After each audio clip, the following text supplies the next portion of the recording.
দাফন কাফন করি যারা, করার পরে আমাদের বাংলাদেশে একটা জিনিস দেখা যায় যে ওই যে খেজুরের ডাল আমরা ফেড়ে তারপরে চতুর্দিকে গেড়ে দিই, আছে না নাই? এটা কিসের ভিত্তিতে? একটা হাদিস আছে, সহি হাদিস। আল্লাহ রাসূল সাল্লাল্লাহু আলাইহি ওয়াসাল্লাম একদিন যাচ্ছিলেন রাস্তা দিয়ে হেঁটে, তো দুইটা কবরে প্রচণ্ড আযাব হচ্ছে।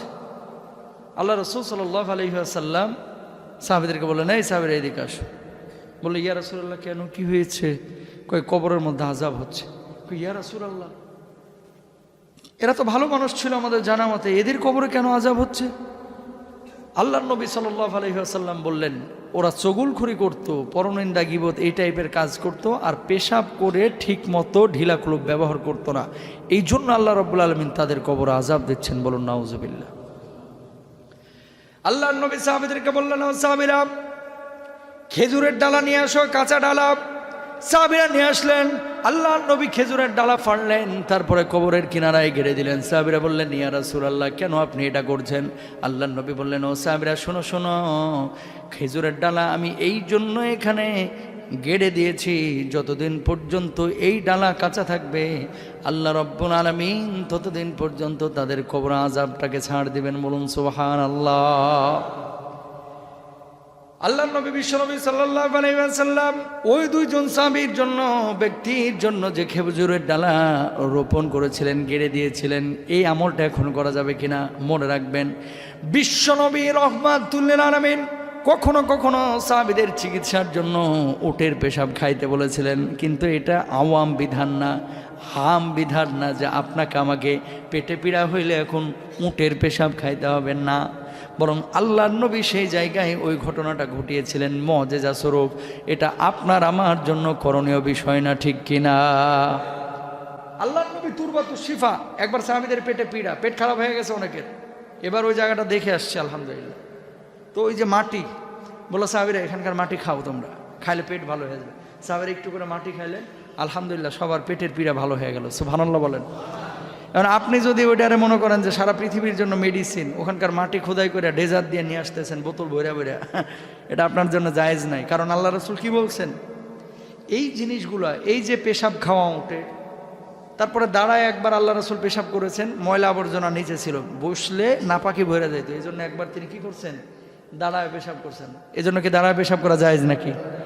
ওটা ছিল হাজার, যে আমি বসলে আমার পেছনের কাপড় চোপড় নাপাক হয়ে যাবে, বুঝেন নাই? বসলে কি হয়ে যাবে, কাপড় চোপড় নাপাক হয়ে যাবে, এর লেগে আল্লাহ নবী একবার দাঁড়ায় পেশাব করছে। এখন আপনি যদি বলেন নবীজি তো একদিন দাঁড়ায় পেশাব করছে, আমি করলে সমস্যাটা কি, জায়েজ হবে? না। নবীজি উটের পেশাব খাইতে বলছে, আমি খাইলে সমস্যাটা কি? না, আপনার জন্য জায়েজ নাই, কারণ ওটা ছিল নবীজির মুআজিজা, যেই মুআজিজা আপনার আমার জন্য এখন কি নাই, প্রকাশিত হওয়ার সম্ভাবনা নাই, সেটা সেই সময়ের জন্য খাস।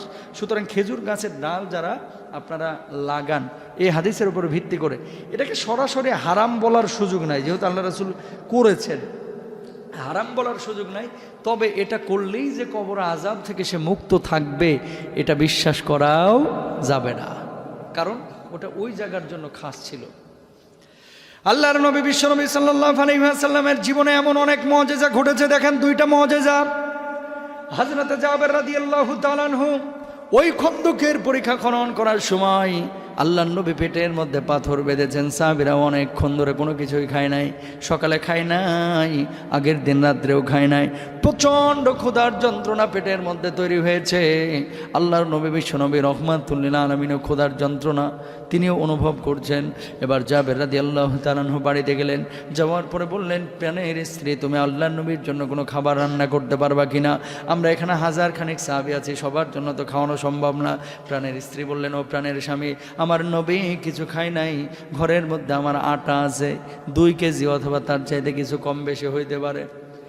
এই 2 কেজি চালের আটা অথবা গমের আটা, ময়দা, এই রুটি যদি বানানো হয় 6 জন 7 জন সর্বোচ্চ খাইতে পারে, এর বেশি তো খাইতে পারবে না। জাবের রাদিয়াল্লাহু তাআলা আনহু বললেন, তুমি রুটিগুলো বানাও, একটা ছোট্ট বকরি আছে, আমি এটাকে জবাই করি। জবাই করলেন।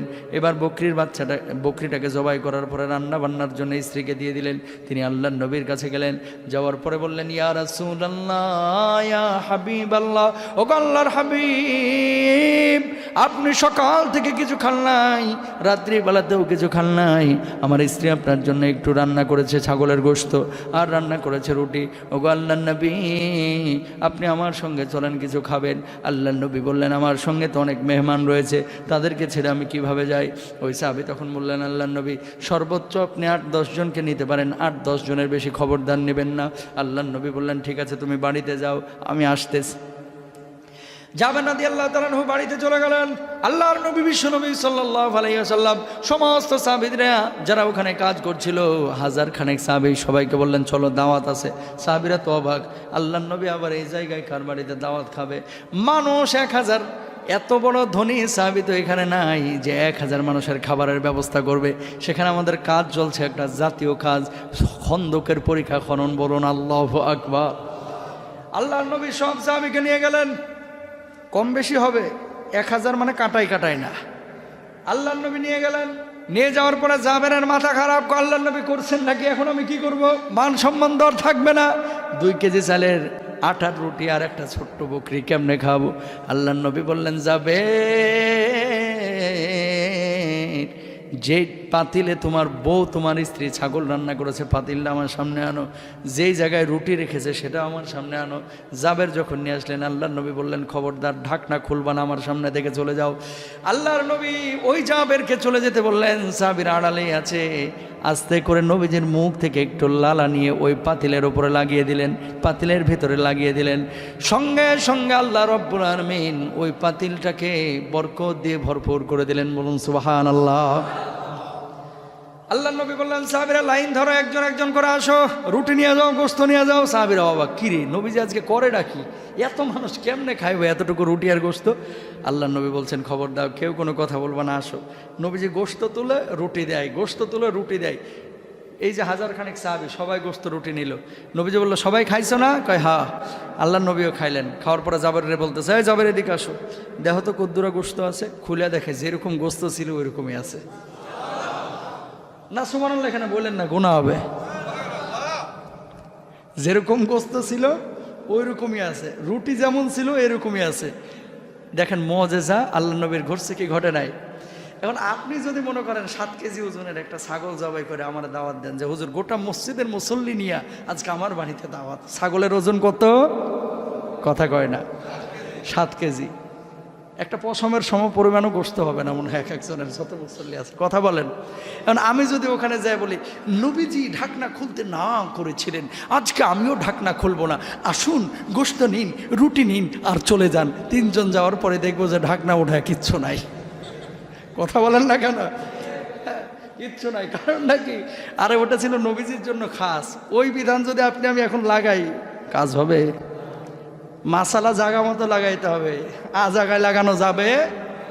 প্রিয় ভাইরা, জুমার নামাজে আল্লাহ নবী খুতবা দিচ্ছে, সাহাবীরা বলতেছে, ইয়া রাসূলুল্লাহ, আপনার কাছে একটা আরজি আছে। বলছে, বলো কি আরজি, বলো কি আরজি? সাহাবীরা বলতেছে, আপনি দেখেন না আল্লাহ নবী 7 দিন 8 দিন ধরে বৃষ্টি নাই, বড় বিপদে আছি, কয়েক মাস ধরে বৃষ্টি নাই, বড় বিপদে আছি, একটু দোয়া করে দেন না।